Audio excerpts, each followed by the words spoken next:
recent sexual abuse going back 5 generations. According to the psychiatrist who reports, Stayner's father, Delbert Stayner, was ordered into therapy for molesting his own daughters.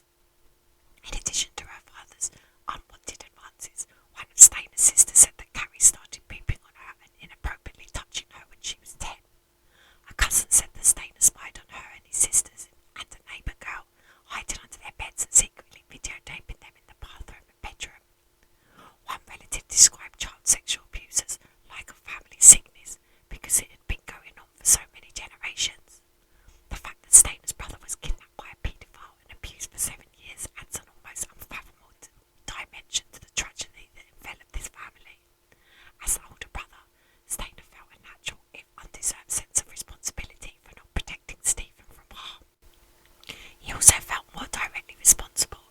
Stayner told another psychiatrist, Park Deeds, who was hired by the prosecution to evaluate whether he was sane at the time he committed the Yosemite murders, that as a child he worried that the obsessive thoughts he had about holding the neighbour girl against her will somehow caused Stephen to be kidnapped. Cary now spends his